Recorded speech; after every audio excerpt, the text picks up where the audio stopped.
bendecido día tengan todos ustedes. Bienvenidos a este encuentro síncrono de la unidad temática número 2, que está referida a las nociones básicas del derecho tributario. Quien les saluda, Mariana del Valle Buitrago Rodríguez. Y en esta oportunidad vamos a hacer referencia a algunos aspectos que tienen que ver con las nociones básicas del derecho tributario, tales como la definición del derecho tributario, la autonomía del derecho tributario, y por si fuera poco vamos a hacer mención de algunos elementos como la relación jurídico-tributaria, la determinación de la relación jurídico-tributaria, y durante el desarrollo de nuestra unidad vamos a ir incorporando algunos puntos que son de importancia para ustedes como futuros abogados. Pero quiero que quede muy claro que cada uno de estos temas están desarrollados de manera particular y bien amplia en los encuentros asíncronos que están dentro de nuestra plataforma del IESIT. Y les invito a que ingresen en cada uno de ellos para que ustedes puedan llevarse el mayor número de información. Desde ya les doy la más cordial bienvenida y les invito a que me acompañen a sumergirnos al desarrollo de esta unidad temática número 2. Vamos a iniciar con un concepto de derecho tributario. Recordemos que en la unidad temática pasada estábamos haciendo mención a dos figuras fundamentales, como era la figura de la hacienda pública y de la actividad financiera. ¿Y por qué tenemos que hacer referencia a estas figuras? Porque el derecho tributario viene a formar parte del derecho financiero. Y recordemos que el derecho financiero es el que trata de buscar de alguna u otra manera todos los recursos, los ingresos, los activos que pueda tener el Estado para dar la satisfacción a las necesidades públicas. Pero el derecho tributario solamente se va a encargar del estudio de los ingresos que se obtienen a través de la imposición o la tributación. A razón de esto, tenemos que decir que el derecho tributario viene a ser la rama del derecho financiero que está ubicada dentro del derecho público, porque a Bélgica no le preguntaron en ningún momento si quería o no pagar el impuesto al valor agregado sobre la compra que realizó el día de hoy en el supermercado. Y por eso ella tuvo que cancelar sin chistar ni reclamar, porque sabe que ese dinero que ella entregó, además del costo que es el monto del bien que adquirió en el supermercado, esto va a tener que ser empleado, ese porcentaje del 16% debe ser empleado para dar la correcta satisfacción a las necesidades públicas.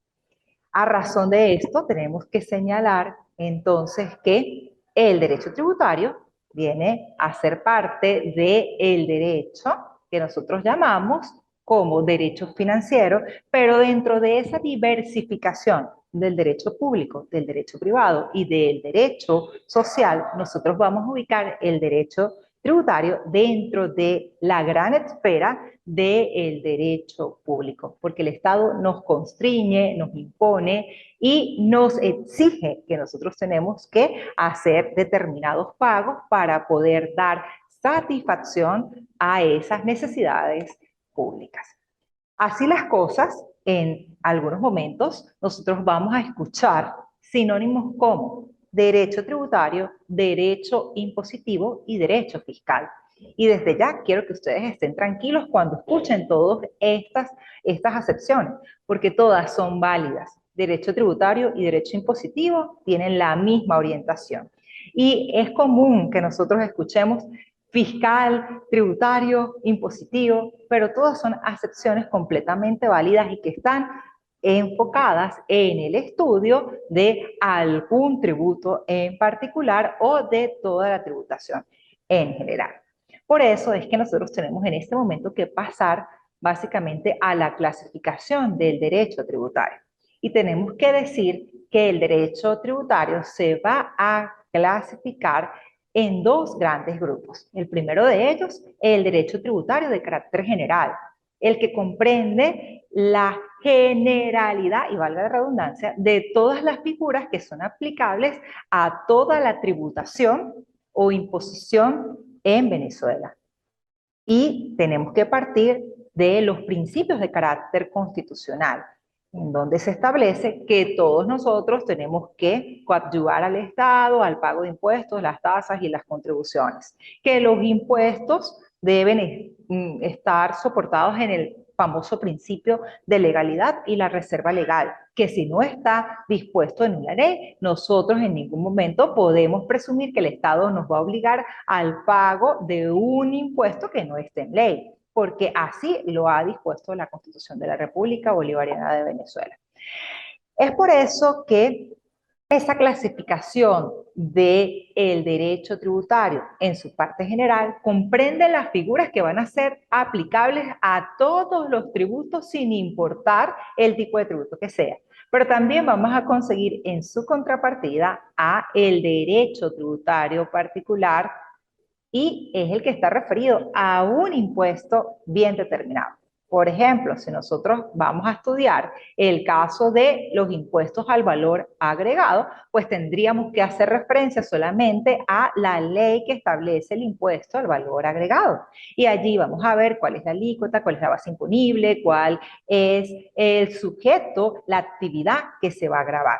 Que en principio tendríamos que revisar la parte general que dispone cada una de estas figuras que van a tener que establecerse de forma amplia, pero que posterior se van a pormenorizar y se van a tener que evidenciar en cada uno de los tributos en específico. De la misma forma, tenemos en este derecho tributario de carácter especial lo concerniente a el impuesto sobre la renta y, por si fuera poco, a el impuesto sobre donaciones, sucesiones y demás ramas conexas. Porque fíjense que cada uno pues tiene un tipo impositivo bien determinado. Tiene un sujeto, tiene un objeto y unas alícuotas bien determinadas que nosotros haremos lo propio en su respectiva unidad temática.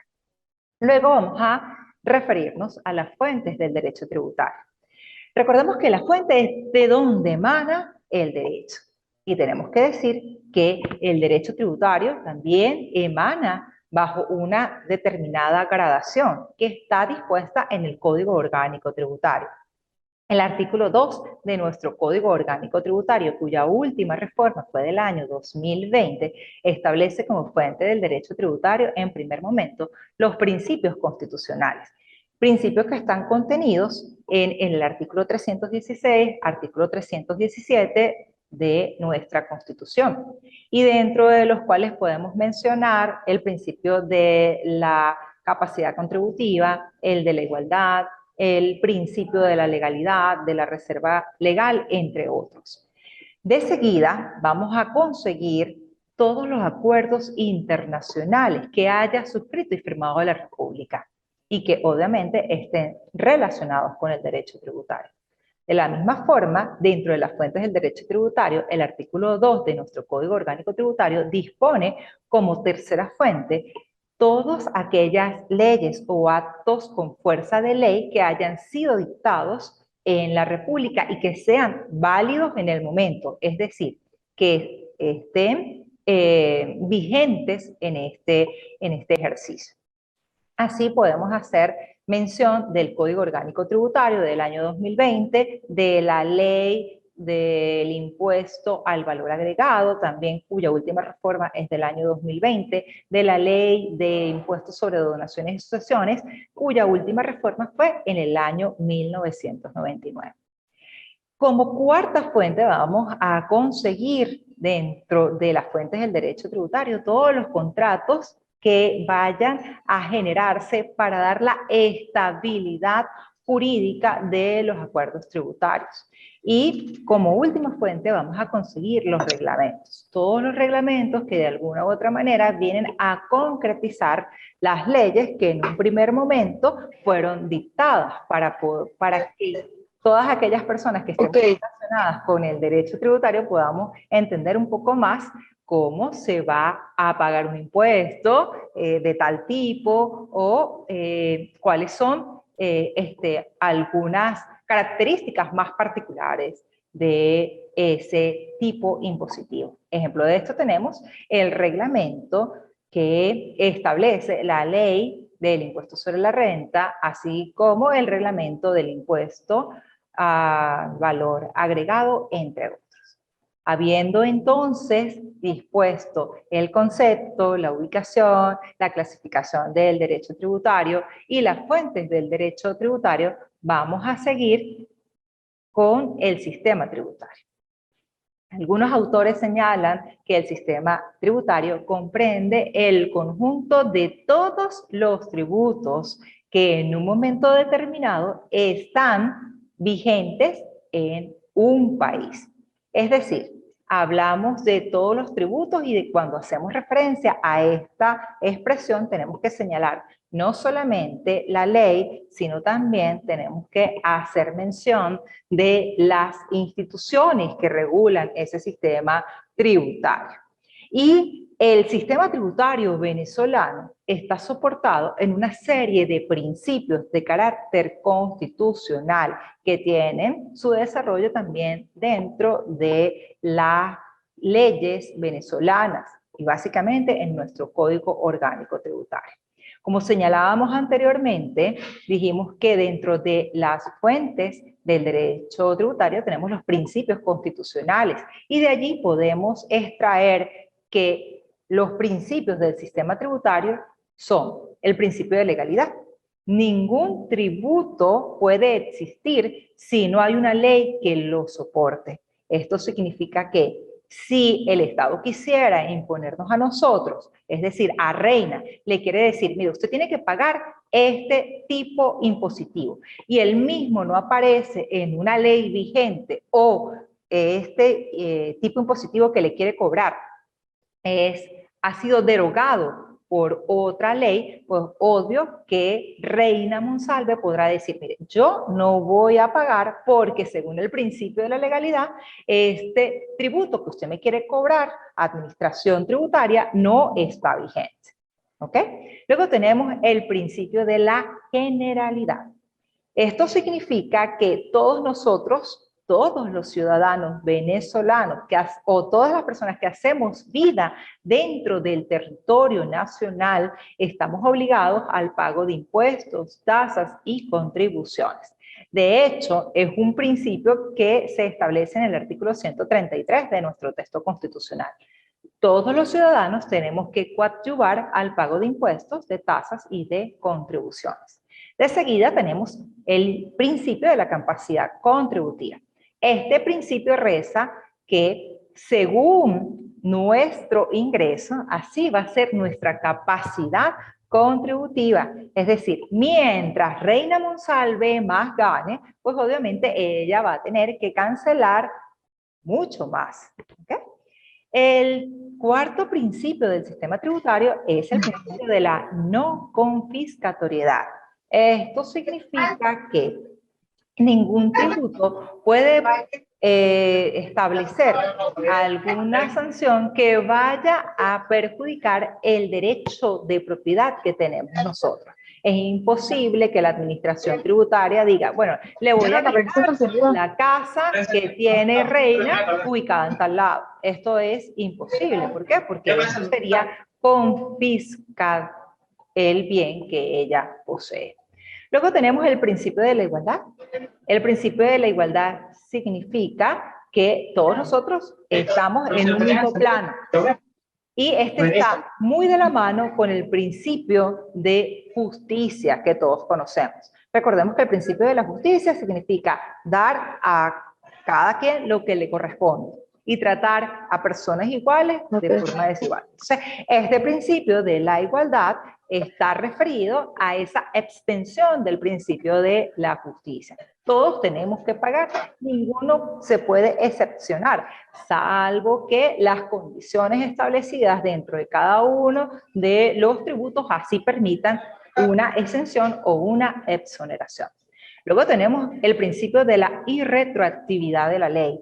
Este principio establece que el tributo comienza a regir en el momento en que entra en vigencia la ley que lo dispone.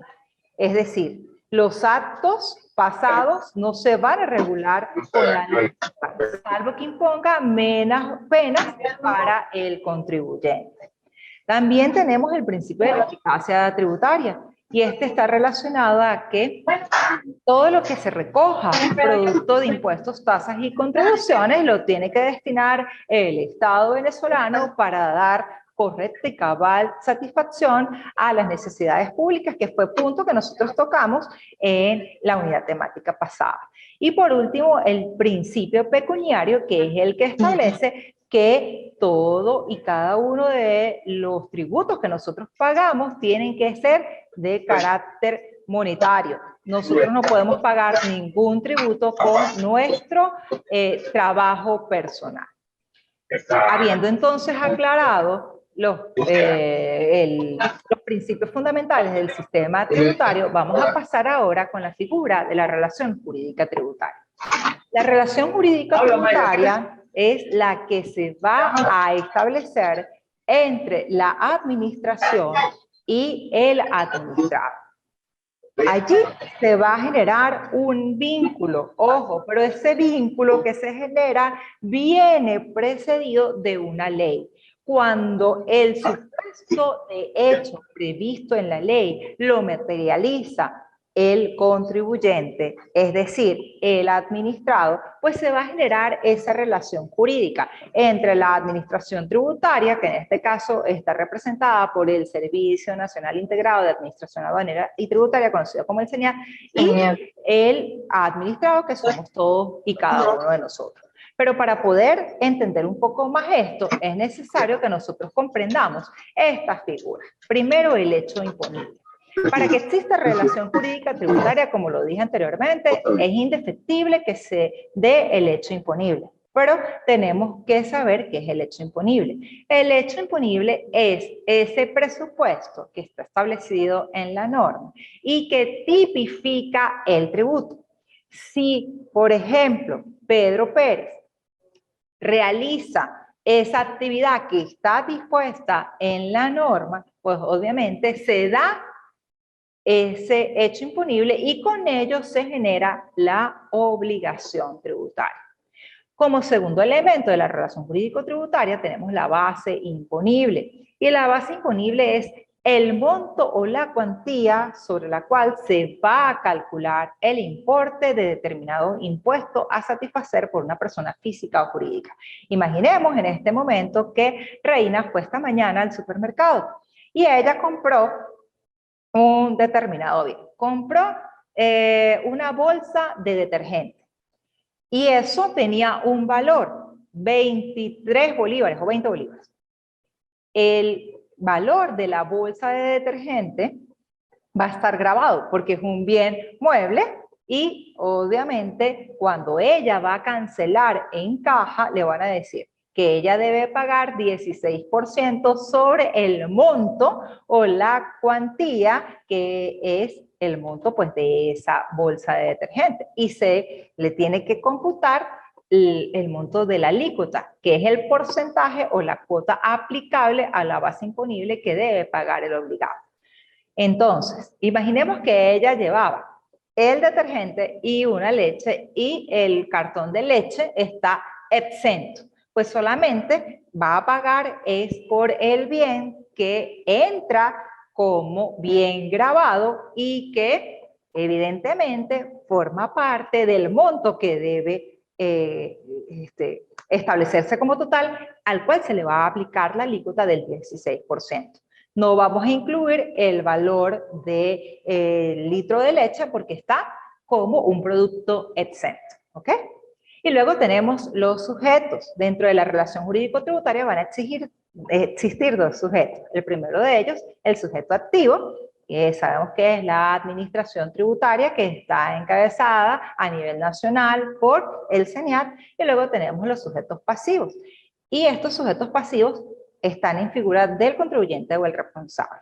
El sujeto pasivo son todas aquellas personas naturales o jurídicas que indefectiblemente tienen el deber de coadyuvar al Estado con las cargas a través del pago de impuestos, tasas y contribuciones. Estos pueden ser contribuyentes o responsables. La figura del contribuyente es esa persona que está obligada al pago del tributo por la actuación que realice. Por ejemplo, imaginemos en este momento que Bélgica está dándonos un servicio. Nos está dando el servicio de telefonía. Ella tiene una empresa. Bélgica tiene una empresa y se dedica a la venta de teléfonos. Entonces ella pues es contribuyente porque la empresa que ella dirige, de la cual es dueña, realiza una actividad que está grabada por el impuesto al valor agregado si nosotros vamos a ir a comprar el celular allí. Entonces ella es contribuyente. Pero imaginemos la persona del responsable.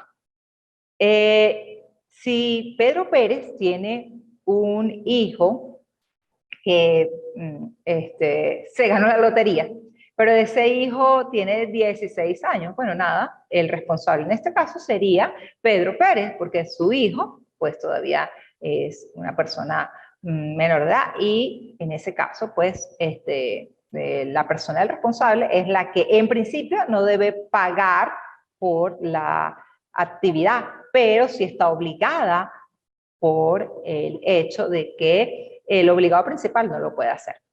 En el caso de Bélgica, ella sería responsable por las actividades que realiza la empresa. Entonces, bueno, nada, ella debe pagar por todas y cada una de las actividades que lleva a cabo la empresa, porque ella, imaginemos que es la dueña y gerente de la empresa, bueno, ella es la responsable de pagar todas y cada una de las, de cumplir y pagar todos los deberes que se establecen en esa relación jurídico-tributaria. Entonces, fíjense que dentro de la relación jurídica tenemos el hecho imponible, la base imponible, la alícuota y los sujetos. Obligación jurídica tributaria. La relación jurídico-tributaria va a generar lo que nosotros denominamos una serie de obligaciones o de deberes. Y dentro de la obligación principal que trae la relación jurídica está el pago del tributo. Se dice que cuando se da la relación jurídica, es decir, cuando el sujeto pasivo está dentro de los presupuestos establecidos en la norma como hecho imponible, pues se da el nacimiento de la obligación. Y en este caso vamos a tener que considerar que el sujeto pasivo tiene que cumplir con una serie de deberes. Y dentro de esos deberes van a estar, en primer momento, el deber del pago. Pero existen también otros deberes, o también llamados obligaciones accesorias. Por ejemplo, la obligación de declarar un tipo impositivo. Por ejemplo, la obligación de inscribirnos en un determinado registro, como el registro de información fiscal. Por ejemplo, de presentar en nuestro establecimiento comercial las declaraciones de impuestos sobre la renta, la declaración del IVA en la cartelera informativa, así como también nuestro registro de información fiscal al día y que no esté vencido, de llevar los libros diario mayor de inventario, el libro de compras, que no esté atrasado, bajo las formalidades que establezca la legislación tributaria venezolana. Y por si fuera poco, facturar, que a veces se nos olvida muchísimo eso. Se nos olvida facturar. Y si nosotros somos los que estamos comprando el bien, se nos olvida pedir la factura. Entonces, fíjense que van a surgir entonces una serie de obligaciones accesorias que van de la mano con la obligación principal. ¿Y por qué esto es importante? Bueno, esto es importante porque la administración tributaria requiere verificar que lo que se está realizando como actividades grabadas, es decir, que permiten el ingreso de recursos a el Estado venezolano, pues se realice de manera real y efectiva. Y para eso es que la administración tributaria hace lo que se denomina la gestión tributaria. Es decir, una serie de actuaciones que van de la mano para poder establecer bien la verificación del tributo y la liquidación del tributo. ¿Por qué? Porque en algún momento pudiese ocurrir que nosotros, como obligados, no hagamos lo propio, nos hagamos los loquitos y no hagamos la declaración correspondiente. O estemos haciendo una declaración un poco manipulada, es decir, no demos toda la información necesaria para reducir o disminuir nuestra carga a pagar. Entonces, ¿qué tiene que hacer la administración tributaria? Bueno, en primer momento, la administración tributaria verificará. Ay, bueno, mira, Bélgica León todos los años cumple, ella declara antes del 31 de marzo como persona natural. Y dentro de las empresas que ella lleva, bueno, también lo hace. Perfecto. Muy bien. Ella siempre ha mantenido su misma carga familiar, no ha variado y lo ha hecho de manera oportuna. Pero imaginemos que Pedro Pérez no lo haga tan bien como lo hace Bélgica León. Entonces, en ese caso, la administración no puede ponerle una pistola a Pedro y decirle, mire, págueme, págueme, págueme. No, va a buscar otros mecanismos para poder constreñir a Pedro Pérez y hacer que Pedro Pérez no solamente cancele la obligación principal, pague la obligación, sino las multas y los accesorios que se puedan generar. A razón de esto, dentro de esas actividades que puede llevar a cabo está la de la determinación. Y fíjense que la determinación tributaria es la que va a establecer el monto que cada uno de nosotros debe pagar por un tipo impositivo.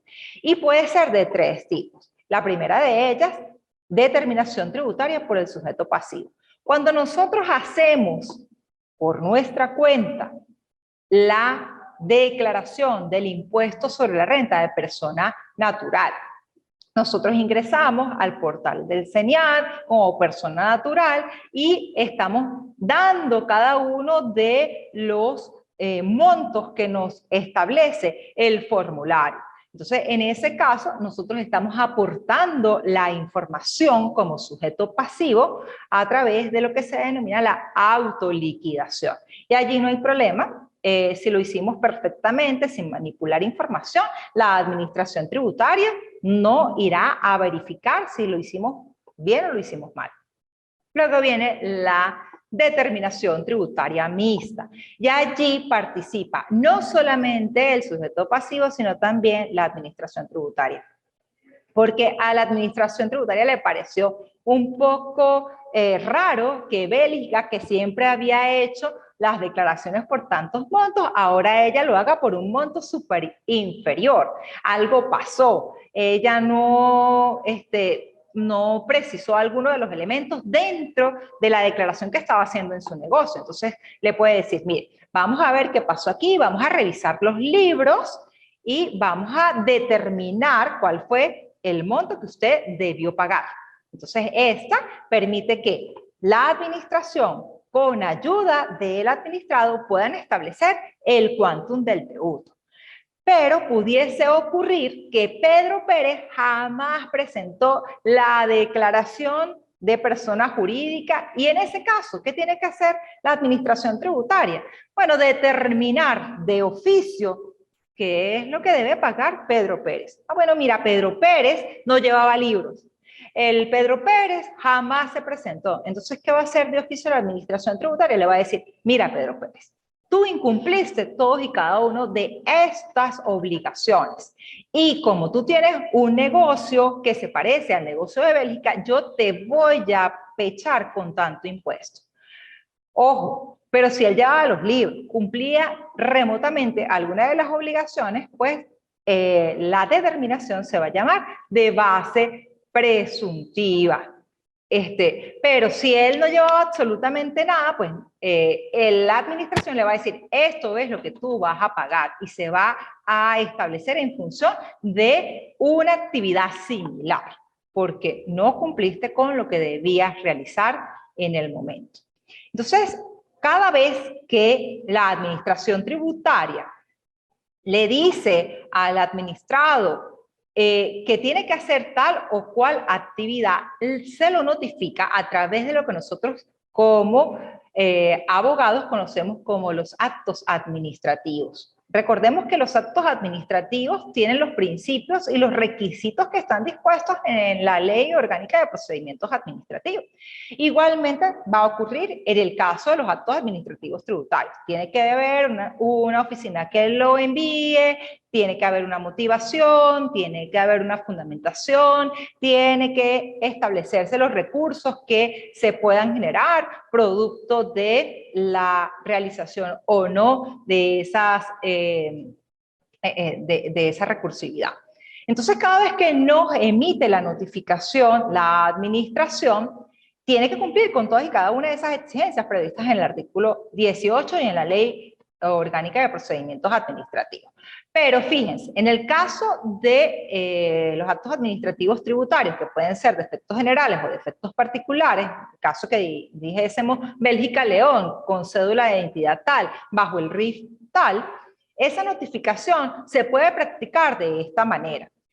Se le entrega personalmente a Bélgica y Bélgica tiene que firmar el recibo. Pero si Bélgica no está en su casa, pero está su esposo, Bélgica conocerá de ese acto que ha sido notificado cuando el esposo firme la notificación. Luego tenemos por constancia escrita entregada por cualquier funcionario de la administración tributaria en el domicilio del contribuyente o responsable. Ojo, pero aquí la administración tiene que constatar que la persona que recibe esa notificación sea persona mayor de edad, porque no podemos dejar la recepción a un menor o a un niño que no sepa explicarle al administrado de la ocurrencia de la notificación. Y luego tenemos por correspondencia postal a través del servicio de Hipostel, pero fíjense esta otra perlita que se permite para la administración tributaria. Se puede realizar la comunicación o la notificación del acto administrativo por medio de correo electrónico, siempre que se deje constancia en el expediente de la recepción del mismo. Y yo aquí voy a hacer paréntesis. ¿Por qué? Porque es que cuando hablamos de correo electrónico, se dice que el administrador debería dar la información de cuál es su dirección, para que sea allí donde pueda enviar la administración esa notificación del acto administrativo. Pero les comento que no es así. El domicilio, básicamente se llama así, domicilio fiscal electrónico obligatorio, lo escoge la administración tributaria. Y generalmente cuando nosotros vamos a abrir nuestro registro de información fiscal, ponemos correos que hasta de repente se nos olvida y la administración lo registra como ese domicilio que supuestamente es un domicilio activo y que básicamente allí es donde va a emitir todas esas notificaciones. Si esto llega a ocurrir, amigos, yo les aconsejo que ustedes estén muy, pero muy pendientes de esto. ¿Por qué? Porque allí es donde le van a llegar a ustedes las notificaciones. Y si a usted le abrieron el registro de información fiscal, un gestor, y él colocó un correo cualquiera, pues esta persona, en ese correo, le van a llegar a ustedes la notificación. Y si esa persona no le entregó a usted la dirección correcta, pues usted va a quedar indefenso, porque la administración puede decir, mire, yo lo mandé, y cómo alegar que usted no lo recibió, si esa fue la dirección que en un primer momento se registró para la apertura del registro de información fiscal. Entonces, allí hay que estar muy, pero muy atentos. Una de las cosas que yo critico de este domicilio fiscal electrónico obligatorio es que todavía la administración tributaria no ha dispuesto las normas particulares para poder regular esa relación y se crea ese estado de indefensión en el que estamos los administrados. Pero volviendo al caso del domicilio fiscal, en donde se nos llevan a nosotros las notificaciones de los actos administrativos tributarios, es importante que se conozca que para las personas naturales el domicilio fiscal puede ser en el lugar donde se desarrolle la actividad principal. Si, por ejemplo, Bélgica tiene su residencia aquí en San Cristóbal, pero ella tiene su domicilio en Capacho, bueno, donde ella realiza su actividad principal. Aquí en San Cristóbal, porque ella es la dueña del Hotel Valle de Santiago. Ah, bueno, entonces es allí. ¿Ok? El lugar de residencia. Ah, no sabemos dónde ubicarla en la actividad principal, pues tenemos que llevarle en el lugar de residencia esa notificación o donde ocurra el hecho imponible, es decir, donde se materialice el hecho o presupuesto previsto en la norma. Y fíjense que la misma norma o el mismo Código Orgánico Tributario establece una preferencia y dice, bueno, nada, en el lugar donde la administración tributaria elija, es terrible, porque puede ser que en algún momento le llegue en cualquiera de estas ubicaciones. Para las personas jurídicas va a estar el domicilio de su representante, que puede ser cualquiera de estos que acabamos de mencionar, o el lugar donde esté situado la actividad del negocio o explotación.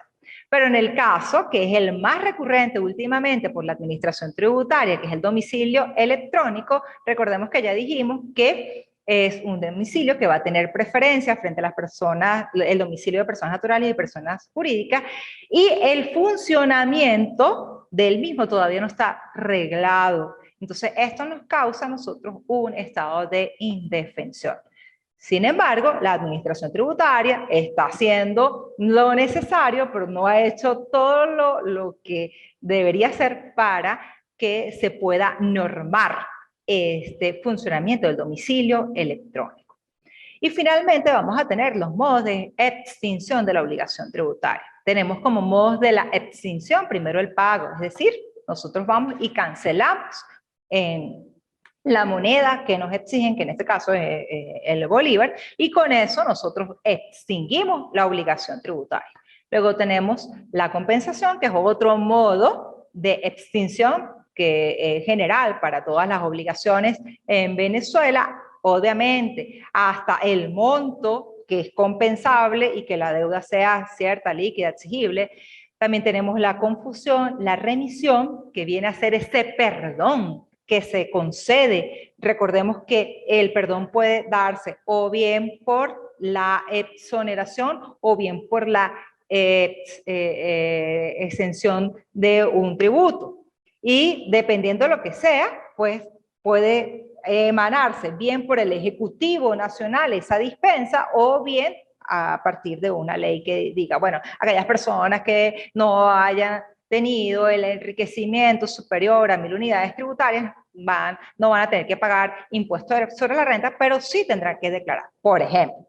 Y finalmente la prescripción, que es el modo de extinción de la obligación tributaria por el paso del tiempo.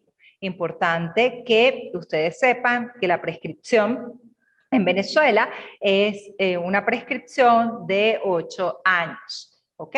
Prescripciones de 8 años para el caso de la materia tributaria. Ojo, pero si fue que nosotros cometimos algún delito contra el erario público, esto no va a prescribir. Esto jamás va a prescribir, no va a operar el modo de extinción de la obligación por parte de la prescripción. Y con esto, mis queridos amigos, hemos dado algunos tips que, como les dije, están desarrollados en esos 4 videos que están dispuestos en nuestra aula virtual de la plataforma educativa del IESIT, que les invito a que por favor los vean, porque va a desarrollar cada uno de los aspectos que vimos el día de hoy.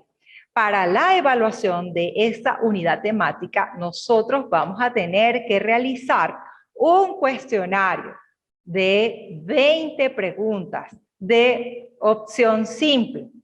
Se va a abrir, no recuerdo ahorita la fecha, por favor revisen, ya está dispuesto en nuestra aula, pero va a tener un día para que ustedes lo puedan abrir, desde la 1 de la mañana hasta las 11:59 de la noche. Tómense el tiempo, se les establecieron 60 minutos para que ustedes puedan revisar esos ítems y puedan escoger el que ustedes, bajo la información que se les está dando, y recuerden, bajo los postulados de los videos que se les realizaron puedan desarrollar cada una de ellas.